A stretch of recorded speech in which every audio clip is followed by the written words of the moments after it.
अस्सलाम वालेकुम दोस्तों, चाल वाला तव्हांजो। उम्मीद है तव्हां सब खैर खैरियत सां हूंदव। दोस्तों, अॼु जी हिन वीडियो में जीअं असां टॉपिक ते ॻाल्हाईंदासीं, हुन टॉपिक जो नालो आहे क़ौमी झंडो। तो दोस्तों, इन टॉपिक के बिना टाइम वेस्ट किए शुरू था कयूं ऐं ॾिसूं था त क़ौमी झंडो बाबति हिन बुक में छा लिखियो वियो आहे। फस्ट ऑफ ऑल ते अचे थो सिख्या जा असलाइत, क़ौमी झंडे जी अहमियत बाबति ॼाण, ऐं सेकंड ते अचे जो लफ़्ज़नि जी माना लिखी जुमिलनि में कमु आणु। थर्ड ते अचे थो सही लफ़्ज़नि ते निशान लॻाइणु, और नंबर 4 ते अचे लफ़्ज़नि जा ज़िद लिखणु। तो दोस्तों, जेकॾहिं तव्हांखे इहा ॻाल्हि सम्झ में अचे थी त तव्हां असांखे कमेंट में इहो लिखी ॿुधाए सघो था। त हेठि असां अचूं था ॾिसंदे त दुनिया जे हर मुल्क जो पंहिंजो क़ौमी झंडो हूंदो आहे, जेको उन मुल्क जी सुञाणप जी निशानी हूंदो आहे। असांजे मुल्क पाकिस्तान खे बि पंहिंजो हिकु क़ौमी झंडो जेको साए अछे रंग जो आहे। झंडे जे साए रंग वारे हिसे में चंड ऐं तारो अछे रंग जा आहिनि। झंडे जो साओ रंग ख़ुशहाली ऐं सरसब्ज़ जी अलामत हुअण सां गॾु मुल्क जी घणाई वारी आबादी यानी मुसलमाननि जी नुमाइंदगी करे थो।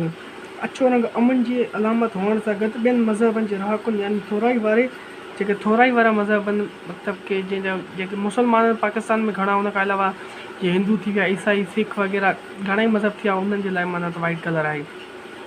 उन्हनि जी निशानदगी करे थो, उन्हनि जी माना रेबर जीअं थींदो आहे उन हिसाब सां। मुल्कनि जे सरबराहनि ऐं नुमाइंदनि जे विच में थींदड़ मुलाक़ातुनि वक़्तु समूरा मुल्क पंहिंजा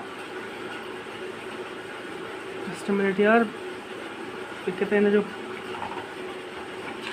पेजिस जेके आहिनि न, थोरा डिफ़िकल्ट पेजिस आहिनि, हिन जे लाइ असां कंटिन्यू कयूं था।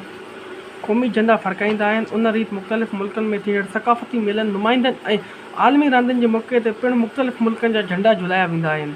आगाटे ज़माने खां वठी जंगुनि में झंडा खयां वेंदा हुआ। हर मुल्क हुकूमत जी कोशिशि उहा ई हूंदी हुई त उन मुल्क जा रहाकू पंहिंजे वतन जे झंडे जी इज़त ऐं शान खे सम्झनि। तारीख़ में अहिड़ा केतिरा ई वाक़िया मौजूदु आहिनि जिन मां मालूम थिए थो त मुख़्तलिफ़ क़ौमनि पंहिंजी जानियुनि जूं क़ुर्बानियूं ॾेई पंहिंजे मुल्क जे झंडे खे मथां रखियो ऐं उन्हनि खे झुकणु न ॾिनो।